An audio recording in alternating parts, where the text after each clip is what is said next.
Hey everybody, I'm Brooke and I sobered up August 2nd, 2016. Hi friends, I'm Suzanne and I sobered up December 19th, 1991. Together we got a lot of recovery and we host Seek Purpose, the podcast. Seek Purpose is a community that supports recovery, healing, and spiritual growth.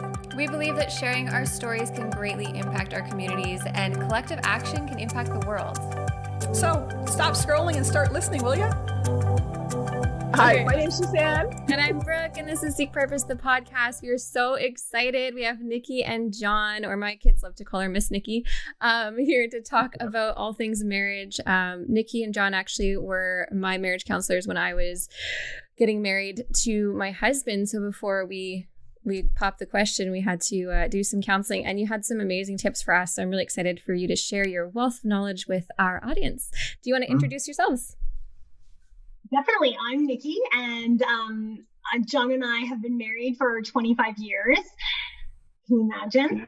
I must have been a baby when we started to go together. And we live here in Port Moody. We have 4 children and 2 grandchildren. Our household currently has 3 dogs. Some fun facts maybe about me. I homeschool. I homeschooled my older batch of girls who have launched and they're in their 20s, and I homeschool my younger ones. I love curriculum. Sometimes I think I love curriculum more than I love teaching, but currently I'm homeschooling and we are having a good time and they're learning to read. So I feel like that's a win. Okay. Your turn. All right. John, on the less exciting part of our family, and I. Yeah, right. Yeah, sure. So, living here in Port Moody. We've been in Vancouver on and off for, it seems like ever. Like here, but back here for 7 years. And some interesting trivia. So we come from like Cranbrook and Sparwood. So we're born and bred in British Columbia, but we've moved around a lot. And so, maybe that'll come into our story a little bit here as we go. But yeah, that's it. Hey, well, welcome. We are definitely in the month of February, so Love Month is here, and some of us might be in those relationships that we're not feeling the love, and of course, the panic before the 14th arrives, where we are all forced to go and buy flowers and look like we love each other for one solid day. I say that jokingly, but with all fairness, I think it's something that I personally have gone through in my own life over the course of my marriage, that it has been difficult. And, I'm really grateful that you guys are here, because I think a lot of our audience struggles. A lot of our audience are in recovery. They're going through lots of past traumas and experiences, and, getting into a relationship or being in a relationship and going through change is really, really tough. So we're excited to have you here today to be able to share your journey and give us some tips on, Yeah, well, why don't we just get started with your story as a couple? And I think most importantly, what we'd love to hear is your journey into faith as a couple, because I know that's kind of an interesting journey. You guys were talking earlier, said that you got into your Christian beliefs in your 30s. So I'd love to hear how that all came about. Okay, I'll start this one. We love this. We have a good story. So anyways, we love it. So we had been living in Fort Saskatchewan, which is just outside of Edmonton, Alberta. And we started going to kinder gymnastics, like preschool gymnastics or whatever, just because we were going crazy. It was winter and we needed to get out of the house with babies. So we signed up for this program and we started to meet the most amazing families. And they were just families that were very contagious to be around, the kind that you visit with them and then you just can't wait to visit with them again. And there was just something so different about them. John and I were both raised Catholic, and but church didn't really mean anything to us other than trying to shush our kids and give them Cheerios. And so we didn't really have a connection with anything other than a very strict religion. And we wanted nothing kind of to do with that. Is that fair to say? Yeah, sure. I think we were searching for something. Absolutely. And we wanted that, but we weren't satisfied with what we were getting from that. Exactly. And so we just kind of shelved it and said, well, that's kind of not for us. But interestingly enough, these 3 couples that we met and we fell in love with, they all were a little bit weird, we would call them. And they all had in common that they went to these weird churches, and we kind of mocked them for that. Well, anyways, fast forward a couple months, and they started inviting John to go to floor hockey. Like there was a men's floor hockey night, and I'm like a good 9 o'clock go to bed gal, and floor hockey started at 9:30 and they weren't home till 11. But I would sit up and wait for him to come home, and as he would come in the bedroom afterwards, I'd be like, tell me what they did. And before they would play, they would, well, you tell this. What would they do? We'd all show up, and there'd be anywhere from say 15 to 30 guys that are showing up, all different ages. When we would be there, it's all really nice and socializing and whatever. It was always just such a positive and upbeat, uplifting kind of place.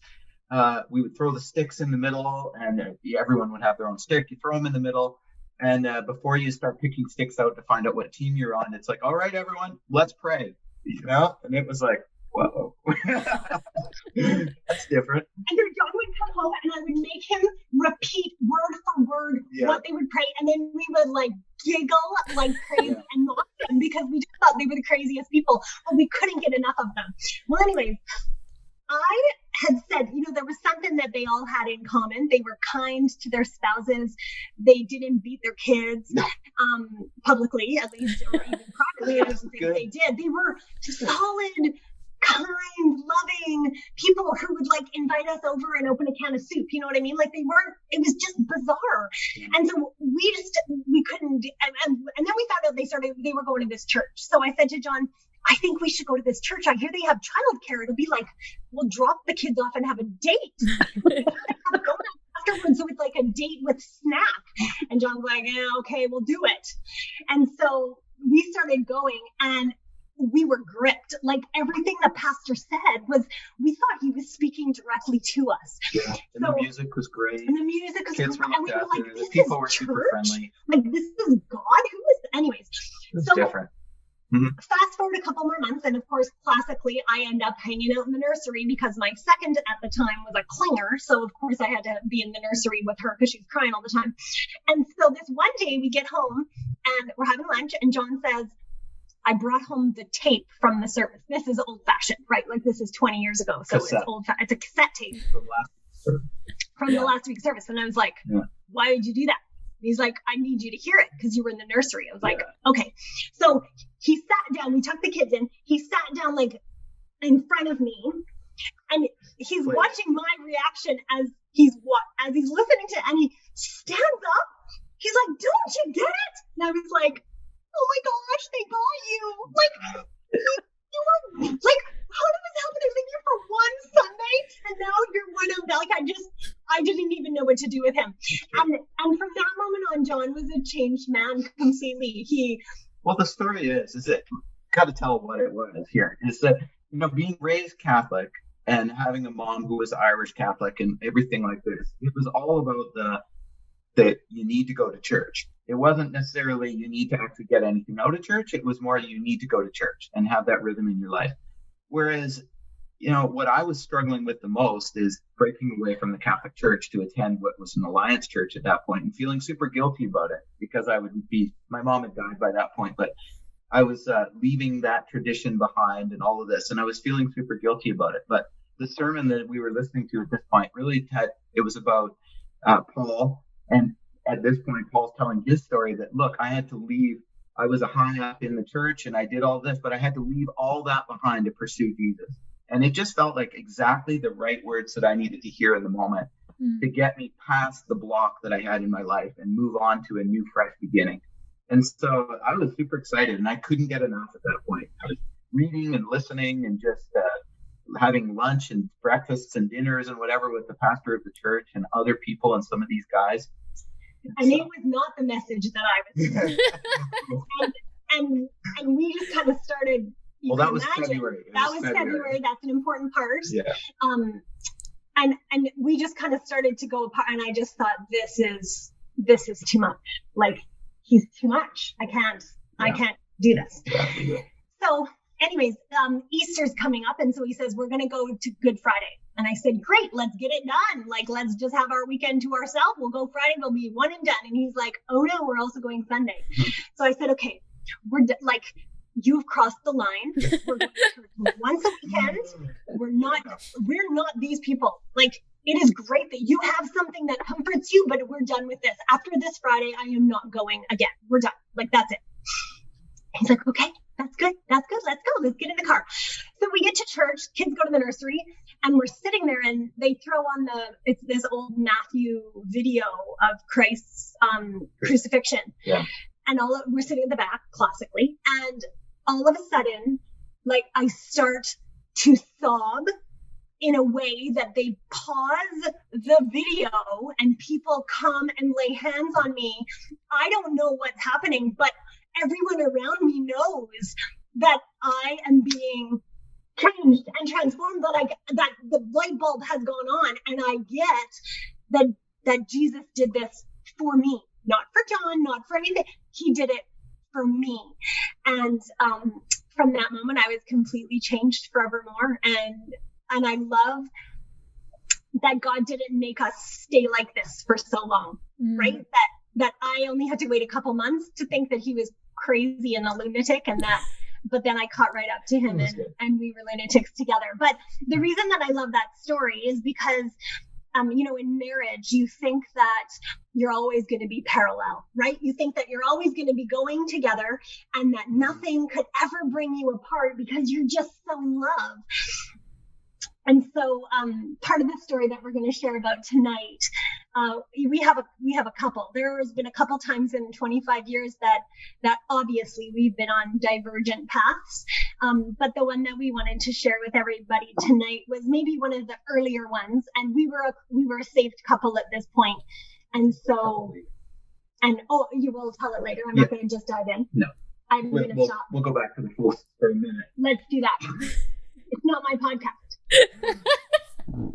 I honestly cannot imagine you not being a Christian for some reason. Like, when you're telling that story, I'm like, I've never known you to not be just like so in love with Jesus. I know. So we have one couple who knew us previous from my days of university. And that was like, they're my funnest people to hang out with in a group because they see the difference. Nobody else sees it because they've just known us as John and Niki. But we were different. We kind of had potty mouths and we were harsh. I was very harsh. I was the type of person who really liked to hide behind perfection. And I was a great liar. And as a perfectionist, you have to be a good liar because you need to be perfect. So I was phenomenal. Got caught in my lies all the time and I could just cover it with another one right away. So I was mean. I was a mean girl. So how did your relationship change after becoming saved, finding Jesus? Like, what did you notice in your relationship that was different? Good question. I think that first of all, it was, we're raising children that were young at that point. And so we surrounded ourselves by a close group of friends that were from that church and that time in our life. And I think that everybody has that there's close friends that come and then close friends go when you relocate or you move or something. But at this point, when I look back at many years of my life, I think that we were closest to a group of friends that really was Christ-centered at that point, but it was also just really family-centered. And that, so I would say that changed from being just all about us. Yes. And just sort of going out and transactional to being really close to a smaller group of people, as well as the church. We became very involved in the church, ministry leaders and whatever. Surprise. And don't you think as well that they really mentored us on how to be a family? Yeah. And it's not like we were from really dysfunctional families, or like our families are delightful, but they were family. You know what I mean? Like, it wasn't a family core unit. Everybody just in my family, everybody just kind of lived their own life, right? Like, we didn't even have family dinners. Like, that was not even a thing. Maybe once a month, maybe we'd sit down and it was awkward, but we just you just were launched and we wanted something different for our family. And so they really mentored us as a couple of what would that look like? I'd say also that you had mentors that are women and I had mentors that were men, and then we had friends that were couples. I'm thinking back to one couple that was Ron and Jane, that they were probably 20 years older than us at the time, but we just clicked, and that we would go out and have kind of date nights together and get a babysitter, and nothing special, just movies or go for a walk or go somewhere like this. And that would have never happened, I don't think, either before. Well, and it would have changed because pre-Christian, I think that going out for us would have meant maybe going, like, I don't know, like our university days were just partying. Like, go out for drinks or go out for whatever, right? as opposed to other stuff. Yeah, like there's other ways to, like when our Christian friends then would say, oh, when you want to come over, we're having a party. Like it kind of shocked us for a while.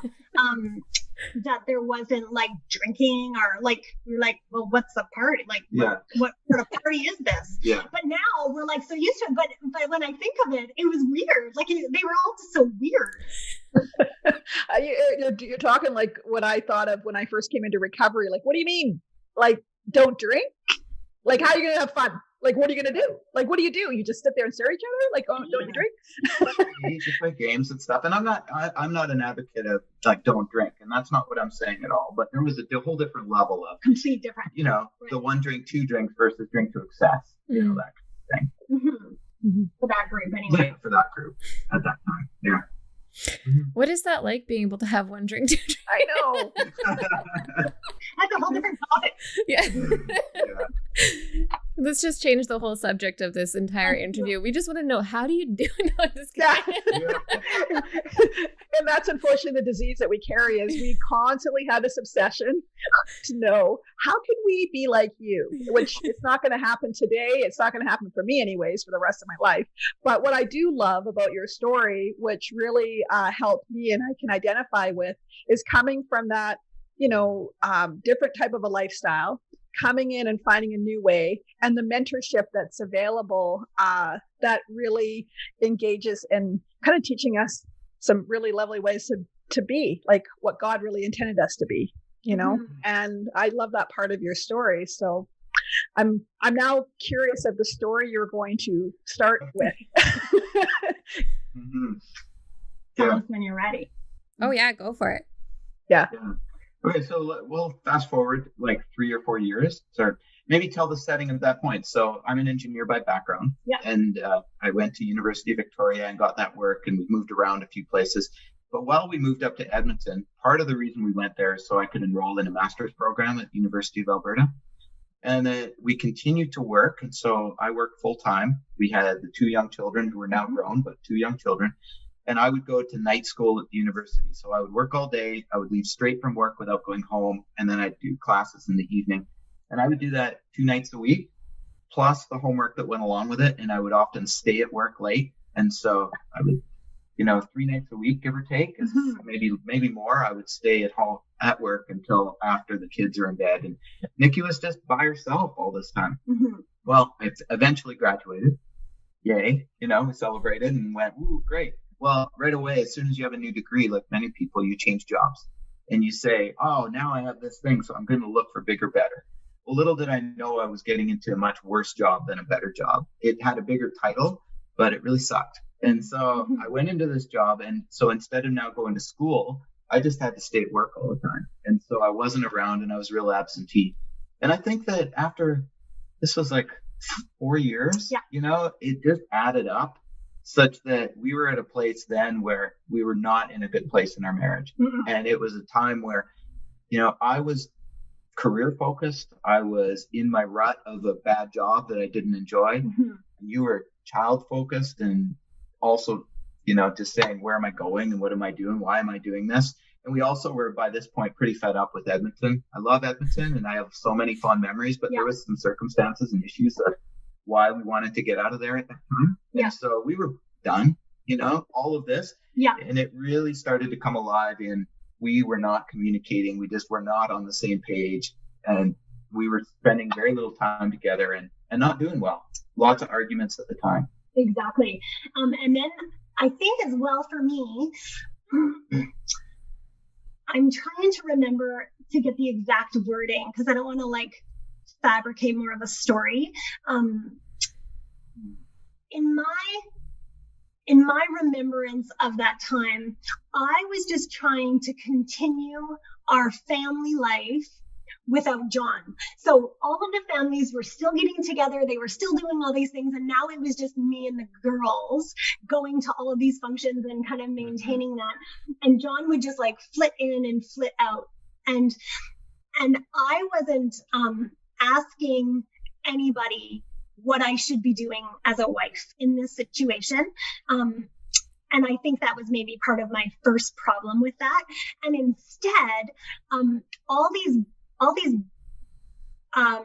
habits of perfection that I had that still hadn't really been broken in Christ, they came back, and I just tried to be a perfect wife without talking to him about it, because in a perfect marriage, you don't have to talk about it. You just have to suck it up and do it. And so I could fake that for a long time. And then I remember stopping fighting with him. Like, I really remember the day that it's the day that he would have, you remember pagers? Like, yeah. You would page somebody before cell phones. Anyways, he had a pager. Well, I had a cell phone too. You did, and it was a big one though, remember that? Yeah. and so I was trying to page him. He was at work. It was night. It was like midnight. He wasn't home yet. And I was paging him, and he was supposed to be home. So I thought, I think he might be dead on the side of the road, like, because it was winter. And so I called my neighbor and had her come over, and we just sat there and we prayed. And mid-praying, I kind of looked up at her and I was like, it would be easier if he was dead, because I feel like I would have money to get a nanny. Like, that's my basic need was a break from little people in my life. And I didn't have that in a partner. And she just kind of looked at me shocked and horrified. And she says, I will never repeat this to you. And I said, no, that's okay. Like, and that was a turning point for me. And so within a couple months, I finally had the conversation with John, and I just said, this is not about love, because I love you more than any human on this planet. But I think that I want to leave you so that every second weekend you have to spend time with your children, and I don't need to be around. And that's exactly as I was talking. There was no emotion left involved. Like, I was emotionless about it all. And that was the big conversation that John and I had. And he said, please wait, like, give me some time. And then circumstances completely changed after that. But we hadn't communicated. We not even talked. I didn't realize there was a problem. No. And I had this huge problem in my head, and I had already solved it in a perfect way. Leave him. Yeah. Mm-hmm. Without talking to him. Like I'd already worked the out. arguments that we had were always about stupid things, like they always are, in the moment. Right. It's not the core issue. No. Or it doesn't address the underlying problem. Right. It's all superficial stuff. Yeah. Anyways. So, can I then tell? Do it. Okay, so then the story goes that then we would travel down to Sparwood. So from Edmonton to Sparwood is 6 hours drive. So we'd drive down, the kids are in the car, whatever, we would get there. And we had maybe a week or 4 days or something with her parents. Or, well, it was your dad at the point. Like that. And we had also learned that he was sick with a condition. And so there was a lot going on at that point, and it layered upon one another. And I remember being down there and just so frustrated, because Niki had shared this with me right before we traveled down there. Like, here, we were talking about it a little bit, but what might be different. Yeah, but I was like that. But we weren't really sure what to do about it all. But then something occurred to us, and then on the drive back, we're in the car, and I remember leaning over to her and just saying that, what if we just started over and just did everything? And it's like, well, what do you mean? And I said, quit our job, sell our house, move out of Edmonton, find something different, and go somewhere different. And so cheekily I said, well, where are we going to go? Like, we'll be homeless. Like, where do you want to go? And then he said, well, I think we should go to Europe and just go and spend some time in Europe for a while. And so. And I said, where are we going to live? I don't know. We'll figure it out. Hostels. Yeah, we'll figure it out. And so anyways, over the course of the while, you live the dream and you say, well, then we could do this and then do this. Well, it's a 6-hour drive, so you kind of have it planned out that there's like these 10 things from sell the house, quit my job, whatever, that need to happen in order to make this dream happen. to shorten the story, it's that you put it on the fridge, every one of them gets worked out, and there's no such thing as coincidence, covered in prayer and whatever, everything got worked out. In 4 days. Yeah, it was like 4 days or something. And so we made a decision. We talked to a realtor. I gave my notice at my work, and that was in December. And by March, we had sold the house, moved, and we were in Europe. Got rid of everything. We spent 3.5 months in Europe. I got to tell DJ about that one. And all of our stuff was in storage, and it was the best possible thing to reset our family. And so then, it saves our marriage. There's a whole bunch of stories we could tell, but I guess the story to know is that while we were over there, applied for work, came back, eventually got into new work, and we were much better because of it. And then the adventure began after traveling. But the difference, that turning point for us, and I think that it took God 3 months for us to get back on track. That's how long we were gone for. But there is not a decision now that's made in our house that is not talked about. From the minute that we think it in our minds, it doesn't matter how ridiculous is that for someone to say, let's quit or let's move. Like, for me to have not said to him, I don't even like you enough to go. Like, just go. Like, that's really what I was thinking when I was biting my tongue in the car and I was being a little bit cheeky at the time. But for me to just do that, like that was a game changer in our relationship, because it allowed us from that moment on to go to each other with every stupid thought we've ever had. Yeah. Because we don't know if it's from God or not until we've prayed about it together. You know what I mean? And I think, if I may add one more thing, is that, like, I think that you get into your reality and every day becomes super busy. Your calendar's full. These are the friends you have. This is the bills you pay. This is the whatever. Right. And so it's hard to break out into a new habit and a new way of being with each other if all your friends and all your place and all your habits and everything are all the same. And so if you really want a transformation, you've got to reset your surroundings. Yeah. And some of your relationships and whatever. And breaking free for that 3 months and then landing back. And from there, the story goes, we moved into the USA and we moved all around. But like, I think we needed that intervention time as opposed to just staying on the same track with slightly different. We'll now get along with one another. That's tough. How do you do that? Because everything else is the same. How would you suggest someone would do that if they can't afford or don't have a home to sell, or like can't physically move out of their area or change their surroundings? Is there, and especially now with COVID, there's not a lot of places to go. Yeah. Like, how could you reset your surroundings and your environment without actually moving? Is there a way? That's a good question. For us at the time, I know that I needed to have no other option but John as my friend, if that makes sense. I needed to not be able to call my best friends and roll my eyes on the phone because of something that happened in my day. Like, I needed to stop that cycle of bashing John and get into a cycle of only thinking and knowing the good things about him. Because for goodness sakes, we're human. I know he's not perfect, but the fun game that we play, him and I, is that nobody would ever know in this world that my husband's not perfect, because those thoughts of imperfection are only between me and Jesus. And any other conversation that I have with any human is always amazing things about John. Like, so much so that you almost want to vomit when you're just like, nobody can be that good. But I refuse. I refuse to talk about anything but great. And I know, because I trust him and we've had this conversation, he does the same about me. It's only gossip the good. Gossip the good. That's it. Everything else is just between me and Jesus, because he does not deserve. Nobody deserves that.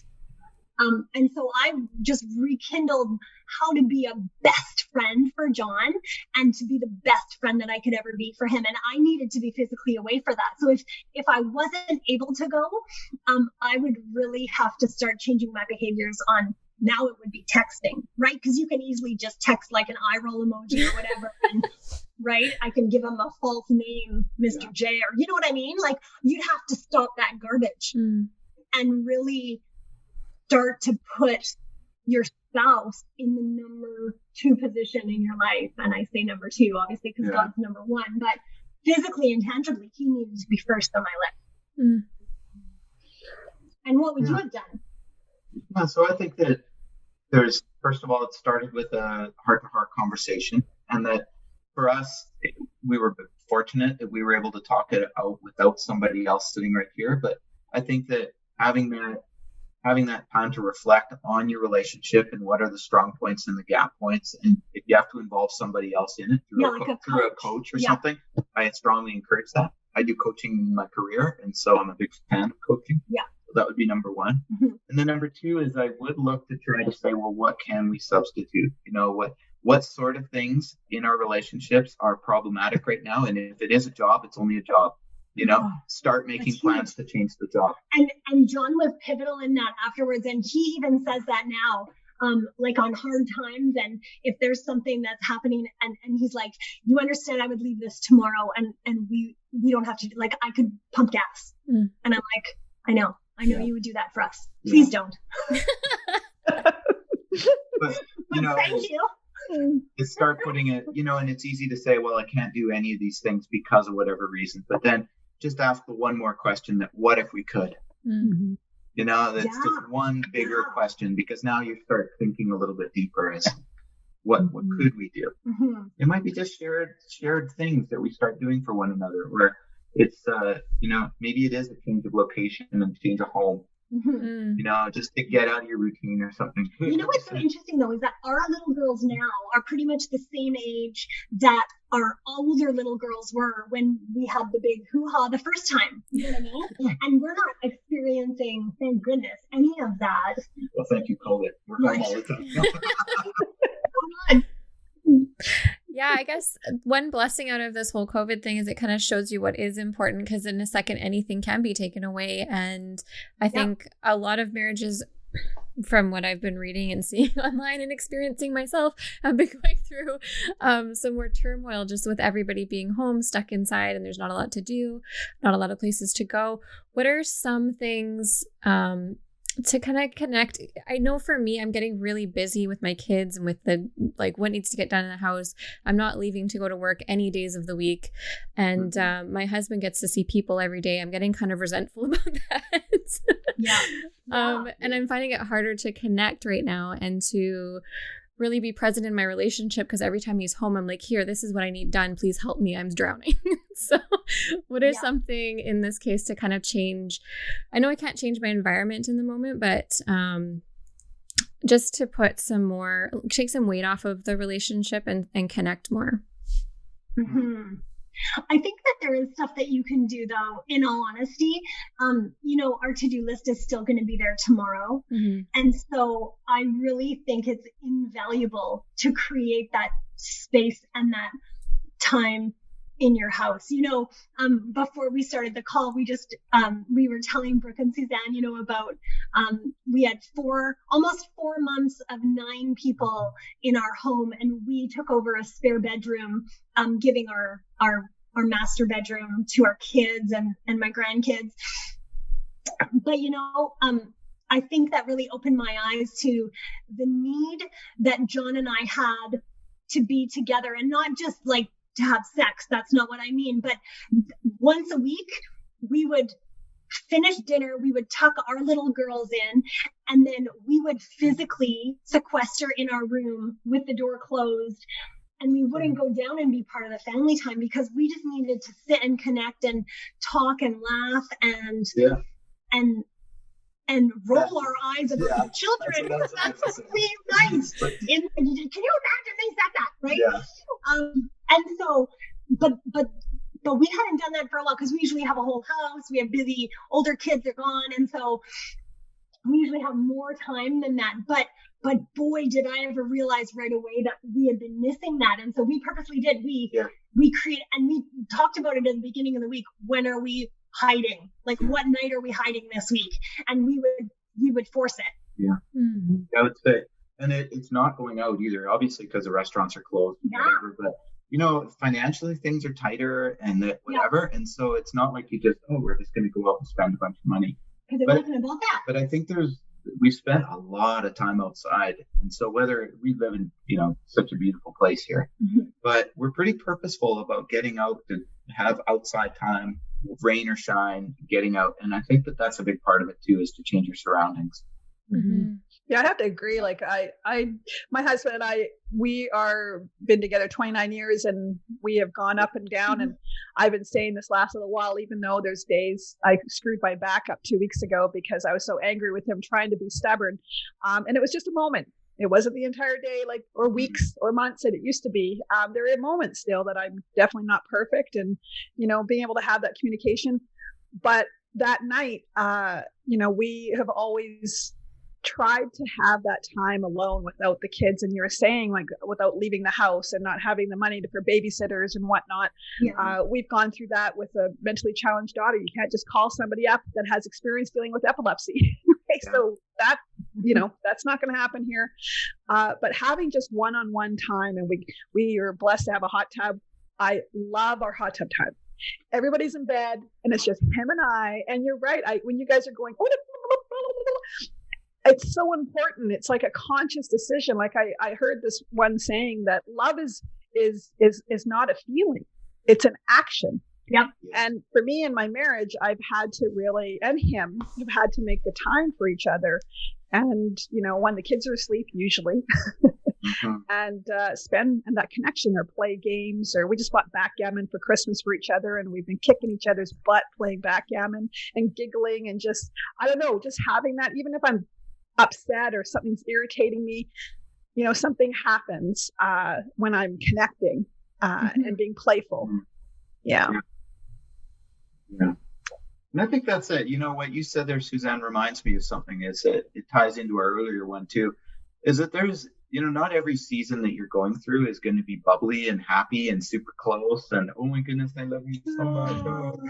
Like this, there's hard times you go through. Yeah. But we always say in our marriage coaching and marriage prep that you have to fake it at sometimes. And that it just means that you have to go through the motion. And so you might say, well, what do you mean by that? And so mean by that is that I wake up in the morning, I give my wife a hug.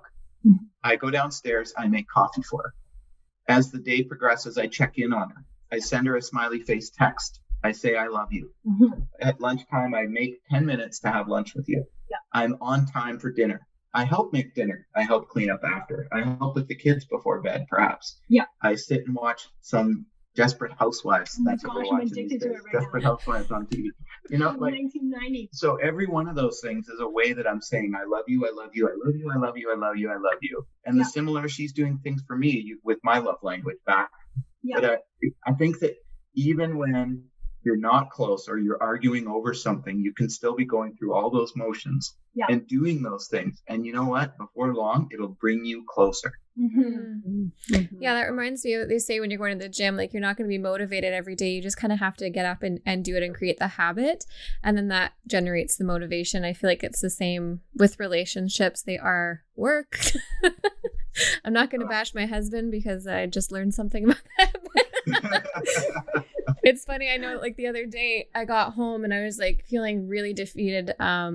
It was a really hard day on Friday, and I got home and I had these high expectations of how my needs should have been overmet because my husband knew it was a hard day, and I was disappointed when I came home, and it was so upsetting to me. And the first thing I wanted to do was call someone and bitch about him, and tell him how horrible it was, and no one would pick up the freaking phone. Darn it. Yeah, so like, is that an intervention maybe from above? But it kind of forced me to sit there in prayer. And you know what? I got home and he had cleaned the whole house. The kids were put to bed and he gave me a big hug and apologized. And it's like, in my head, he was a monster. And the things I was about to say about him to whoever would listen would be like, they'd be asking me why I'm still with him. So I think there's a lot of value in that. Of course, if you're going through an abusive relationship or there's some sort of trauma in there, then doesn't apply. Yeah. But I think that's so cool. And also the thing you touched on, which is mentorship. That was something you mentioned when we did our marriage counseling to get married, and to find that mentor to kind of look up to their marriage and get ideas from them. I think that is so important, especially for us in recovery, because a lot of us haven't found or like that at home. We didn't have good role models growing up. can you talk a little bit about mentorship? Like, where could someone find a marriage mentor, and what would you suggest for that to get started? Yeah, I think that in the past, ours, I've kind of hunted them, I would say. I hunt people a little bit.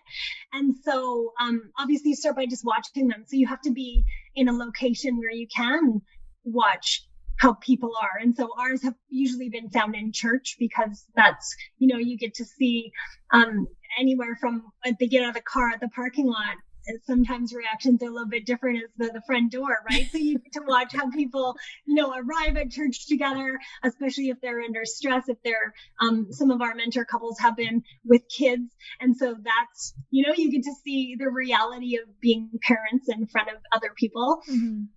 And so I watch them, and then I'll always, think of like, let's have dinner or coffee with them. And so it starts kind of organically, I'd say, as like a friendship. And then there's been times that we've never actually said, will you be our mentors? Like we've never like proposed. I don't propose to anybody. No, it just kind of falls into it. It falls naturally, and it's not a forced situation. But here's the difference is that I and you will get to a place with them that we will question real things, and wait for those answers and ask advice and seek. And it's obvious when that happens and they kind of know, they're like, this is a teachable moment for this couple. And sometimes they're not even much older than us. Like, it's not like they have to be married for 75 years just to teach us at 25 years. You know what I mean? It's just other people who are doing things that we trust, that they love each other through it. Yeah. Does that make sense? Mm-hmm. Yeah. I think the great thing too is just having a relationship with God and trusting and putting it for myself. I think that was the hardest thing for me to do, is like to humble myself and to be able to say, God, I need your help. Because a lot of times my shame is so great, and my guilt of what I'm living with or what I'm going through, that I don't think anybody else can really understand. So my fear of getting into those relationships can be really scary. So the building of the relationship with God, and then going to God and saying, help. And then, I always laugh because, he just has a sense of humor. He hammers, oh, here's this person. Oh, here's this person again. Oh, you saw her in the grocery store 3 times in one day. I think those are have been a really great way to find mentorship too, which I'm sure you guys talk a lot about. I think that, one thing that, whether it's business mentorship, like you aspire to a new position, or you're, want to be a different person in whatever. The principle of mentor is not to be so focused on your own reality, but rather to take what you can from the reality of the other people. So it's much more about asking questions and listening than it is about telling stories of your own reality. And I think that people fall into the trap of, oh, they're going to be my mentor, aka counselor, aka coach, who's going to listen to all of my life, and they're going to start giving me, advice as to how I should live my life differently. And that's a difference between mentoring and coaching, I think. It's true. Because mentoring, imagine you spend time with another couple who you admire for whatever aspect of their marriage that you want to try to mimic, and that you say, tell me about how you guys deal with finances, or tell me how you deal with extended family, or tell me how you deal with chores and whatever around the house, or the parenting or whatever. You're asking them questions that you're hoping to get answers that you can relate to. And not everyone's going to be something you can grab onto and put tangibly. It might just be too distant. Mm-hmm. But some things it'll be, okay, I learned from that story. Maybe can you tell me another story of where you struggled with this and how you overcame your struggle? Mm-hmm. So I think that's a key learning in mentoring, is you're not just spilling all your beans and having someone solve your problems. Right. It's much more about learning through listening and through their experiences. That's a great point. We could bring that into sponsorship even. I like that. Yeah, right? Mm-hmm. I'll put it on a button. I really love that. And how you were saying, like, it might be too far away. I think it's really important, I found in my experience, is to find someone in a similar situation as you that's just kind of overcome where you're at, but isn't too far ahead of you. Because I know for me, I can get really overwhelmed. The jump can feel really, really huge. But I definitely love I find a lot of mentorship through books, through podcasts, through listening to couples that I really admire in those avenues as well, because it is a little harder to connect right now with people in person. So I just absolutely love that. Thank you so much for sharing it. So I know we got one kind of hurdle that you overcame. Is there another thing that has happened in your marriage, maybe more recently, that was a struggle that you were able to get through, and how? Which one? You name it, I'll tell you how we solved it. Yeah. How about, can I bring up something? Because this is something that's really, let's bring up intimacy, because you did mention that. I think that's a big topic that a lot of people don't like to delve into, but it's an important one. So was there separation with intimacy between the two of you? And if so, how did you kind of come together? Yeah. You know, maybe could you talk about that book, Help Meet? Because is that appropriate? Yeah, I think so. I think it is. Yeah. So there was a time where through all of this, but also other points, but I'm reminded of it at this point here, where Niki read a book and it changed your perspective on the marriage, and through the conversations that resulted, we ended up being a little bit different. Do you want to remind me what I'm saying about to lose here? Yeah. So I think that there was a transition in our marriage that got to be that if I look out for you, and that everything that I'm doing in my marriage is to make sure that you are having a happy marriage, right, and that you're, feeling fed and feeling met and feeling cared for, and that my role is to look after you and to provide for us and this kind of thing. Yeah. Well, the same for you is that, you're made to be a helper for me. Or yes. Yeah, that's exactly what it was. My what's my purpose as a wife for John? And my purpose is to help him. That's it. I'm helping him be as God intended him to be, and to not lead him out of sin, or into sin. That's really my job as a wife for John. And so the same thing is that his needs come first, and knowing that in our relationship, he's putting my needs first. And when we do that, and so very recently, and we may have to edit this later if this is just too much information for you. So live people, hold on to your hats. Intimacy has a ton of different levels in a marriage, and it's not just all about sex, obviously, even though that's a very important part of marriage. And now recently I've had some medical things going on. And so there had been, it interfered with that level of our intimacy in our marriage. And that was the first time in, oh my goodness, 20 years that part of our marriage was not met with each other.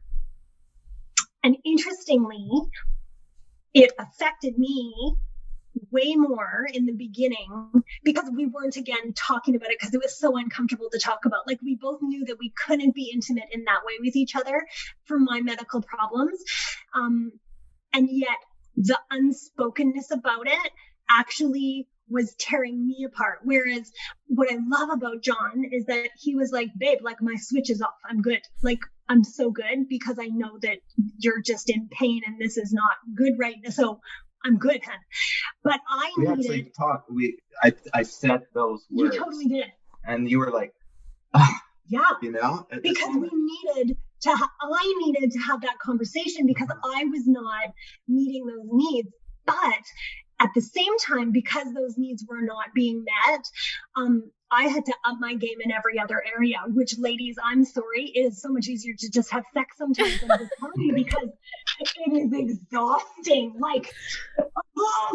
It's not sex. That's easy sometimes compared to the other things that I had to do to mentally connect to John. Yeah. And when that was not there, it was a lot. You know what I mean? And so it was a really good wake-up call after 25 years of marriage to realize the importance of sexual intimacy in our marriage, but the importance of having those other levels of intimacy in place to fall back on for certain times of an aging couple. You know what I mean? Yeah. Does that answer the question, Suzanne, or did I just go down? Yes, I always think of the 5 languages of love, which years ago I took, and they taught you, it really taught me about service and physical and, emotional, and how, just affirmations, and how each one of us has that language that is really important. And during those times when one of them's not so great, you're right, taking a look at being able to, give the other more of one and not the other is can be draining at times. But also I have heard, and I've experienced my own self. I was always so fearful to get that intimacy. I feared because I figured once he's just going to want it every day type of thing. But that's not what's happened. I found that it's just really enriching me as a woman and our relationship. And, all barriers come down after that experience, really. And that's when we really found a lot of communication, that we're really open and vulnerable with each other. And since that's happened, it's been really healthy and wonderful and and important. It's an important part of our relationship, and as many other areas, of course. So, but yes, I think that through it all, I think that we realized that it's easy to go from, tuck the kids into bed, watch some shows, have quick sex, go to sleep, and check the box, like done, whatever, but. And then you realize that if you don't have that, check the box, the quick part of that, it's like, well, how do we still connect as a couple? Mm-hmm. And maybe you have to think about, well, there is first base and there is second, and there is, there is actually more to this that you could be spending some more time on, and that. Mm-hmm. I love just grabbing your hand. Like I was going through, there is many different ways of intimacy, and it isn't just that, it's communication in different ways. And it's just kind of like, I love when he lies on the couch and I'll just grab behind his head and just kind of just rub his neck a little bit, or play with his hair, or, just grab his hand and massage his hand, just to know that there's a, that intimate touch is, So tell us, do you have any special, it's February, little tip if someone's, having difficulty communicating, what's your go-to, if you're kind of going, what would be your go-to suggestion that is the easiest to kind of soften, some tension in a relationship? So we have a couple. John introduced this when he learned it at work. And so if there's just something that really needs to be said, and you just have to get the elephant out of the room and say it, then you can preface it with a fun little preface, and it kind of breaks the tension and prepares your spouse. And so this is how it says, John, I have something that is uncomfortable to say, and it's going to be uncomfortable for you to hear. And then you pause and allow them to mentally process the worst thing that they can imagine that they could.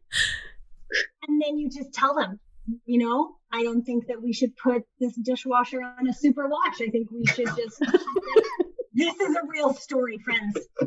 We're having a moment right now. Let's just put it on a speed wash. Yeah. That's it. I love that. I feel like that could be used in business marriages as well. And then also what's really neat to do is to kind of connect, and John's a real task, like pro-con list, goal setting, he loves that kind of stuff. And so if there's a certain time that we're kind of off kilter, he'll play that game and he'll say, what's our goals? Let's write down our goals for a year, 2 year, 5 year, 10 year, 20 year. Let's just do it.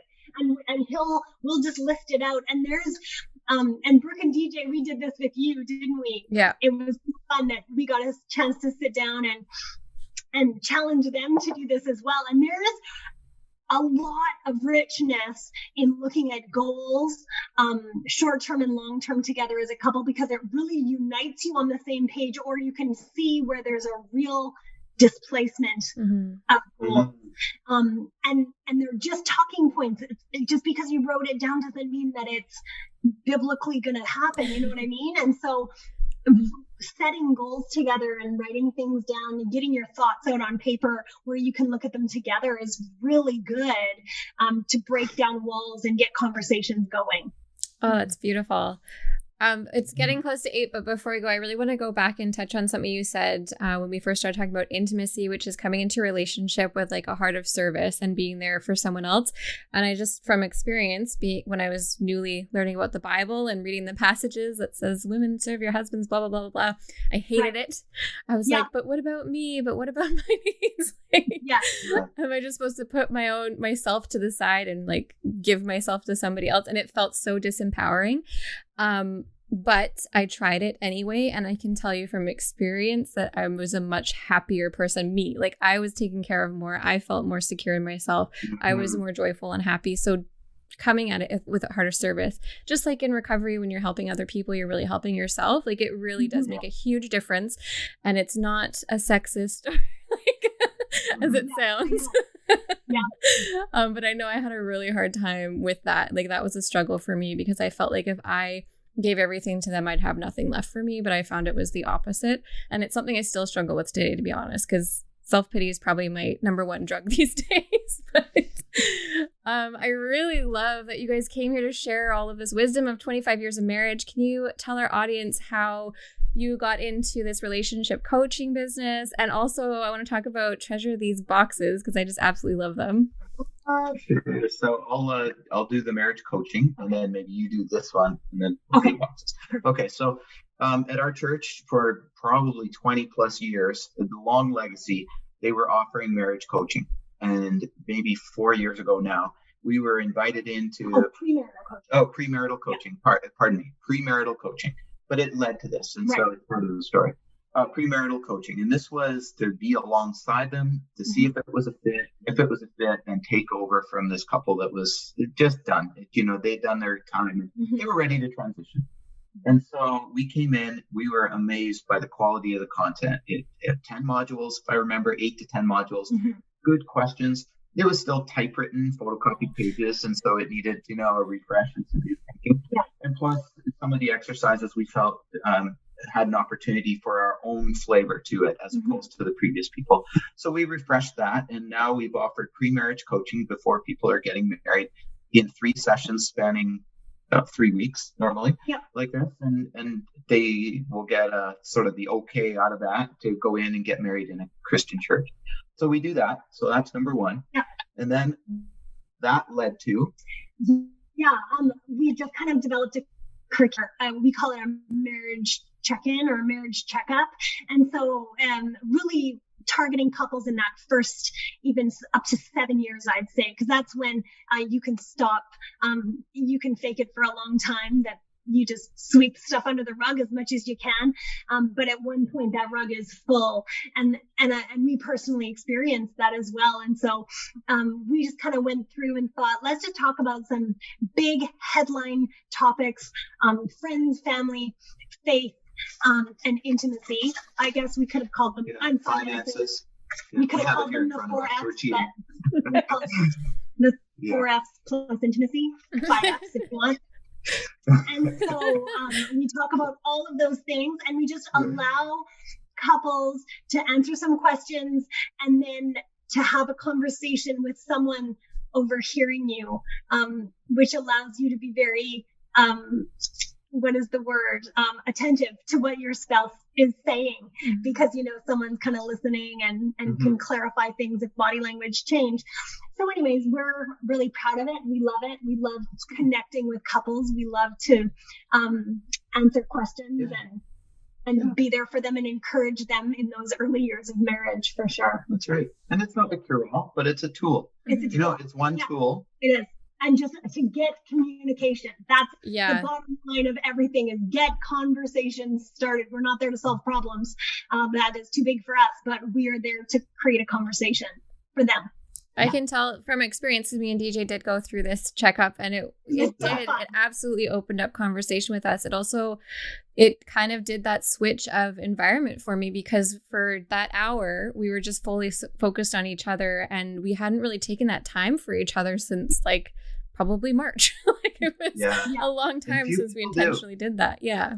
Yeah, like, and I think that's the feedback that we're receiving from most people, both on the pre-marriage, but also on this one, is that people seldom do sit and focus on those topics. And that is, some of the topics, sure, they're hard and they require this, but a lot of them are kind of fun topics too that people like talking about with each other. Yeah. And the fun part of Zoom is they can just mute us if they don't want to just.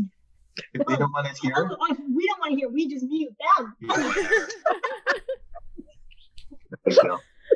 Yeah. That's good. Gotta love Zoom. Yeah, and treasure these. So. Oh yeah, so and lastly, treasure these. And we're just having so much fun at Treasure These. So it's Bible-based learning where you, as parents and caregivers, get to be the rock star teachers. All of your materials are there. If you need tape is provided. All of your conversation starters are there, all the supplies that you need for 4 or 5 activities a month. So we have a subscription program for that. And then for one-offs, we do fun little birthday boxes and things like that. treasurebees.com. That sounds fabulous. Actually, when you were first talking about, being in college and university and being a perfectionist, it's amazing how God takes some of those, areas in our life that maybe hurt us in the past and how he's turned it into good.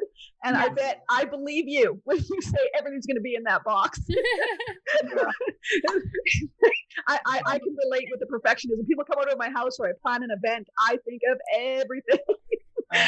So God really uses that part of those gifts. I call them gifts now, right? And I really hope. I know that Brooke has done these boxes with the family through COVID, especially. And you're looking for just something to do with your kids. I would highly recommend getting these. And if somebody, we have a lot of listeners that are from the U.S. Can they be sent to the U.S. or is it just Canadian?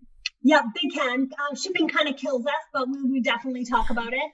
And they can ship anywhere. But on the positive spin, it's billed in Canadian dollars. Since you'll actually be 30% less than an American. There you go. That's right. Exactly. Yeah. And so that was actually probably less for American than Canadian. That was started with your daughters, right? Yes, and so that's kind of everything is tested, and grandbabies tested it when they were here as well. Yeah. So everything is because the internet lies. I don't know if you know that, but lots of times on Pinterest, they lie when they say that a craft will work. So everything has been tested, and it's make sure that you look like a rock star. If it says it's going to explode, I promise you, it will explode. Oh, it's so amazing. We just did the little rock tattoos. Oh my God, the kids just loved it. Wasn't that so, how easy is that? But who has decal paper? You know what I mean? Yeah. Have that in their drawer, but you get it in your box. Yeah. I love it. Yeah. Now it's February, and for those of you who are looking for the perfect gift for your partner, and you are one of those select that are having maybe some, issues, and maybe not, maybe just need a refresher, I would highly recommend you contact John and Niki, which we're going to put in our show notes, and be able to give a special little something. They could get a few sessions to kind of connect. Absolutely. We would be honored. That would be awesome. Yeah, that would be great gift. Oh, it's like, better than flowers? Come on, connection, communication. Absolutely. It's worth it. It's an investment. Yeah. DJ's finally learned not to buy me flowers because they just die so quickly. So it's plants or like a gift. I love it. Thank you so much for joining us here today and sharing your wisdom and your experience with our audience. Where can they get a hold of you if they want to get in touch and start some marriage counseling or coaching? Well, we don't really have a place. Oh yeah, do the info at Treasure These, because we will eventually have a marriage section on our Treasure These site. So info at treasurethese.com, and you can find me there. Mm-hmm. Amazing. Awesome. Thank you so much. Oh my gosh. Thank you guys so much for listening to this episode. We are thrilled to have you as a part of this community, and we are really trying to grow and reach more people. So there's a lot of ways you can get involved. One is going to our website. There's some really great resources there. Yes. And the most exciting part is checking out those GIFs. Or what do you call them? GIFs. I call them GIFs. You call them GIFs, whatever. Tomato, tomato. So when you're actually enjoying your sober life and you're going and you're posting on your Instagram, please just go to Seek Purpose and check them all out and tag us. Yeah. I want to see what you guys are doing out there in sober life. Yeah, we also have filters actually we've been putting out as well. There's so much you can do through social media with Seek Purpose, like, comment, share all of our posts, really get involved with this community. There's so much help out there for you and so much connection here we've been finding. Yeah, and the one thing that we have learned in recovery is asking for help. So we're going to ask for help and just become a patron and come help be a part of this community and help it grow. And we'd love to have you. If you want to become a patron, we have a link on our website that you can click, and there's some really cool perks of becoming a patron with Seek Purpose. So we hope you check that out. And obviously, if you review this podcast on whatever podcasting app you're listening to, it's going to help us reach more ears and get that message out of recovery. Stay tuned. We have so much more in store. And as our little community grows, our collective, there's exciting things that are happening that are coming out that we can't wait for you to be involved with. So stay tuned and stay connected.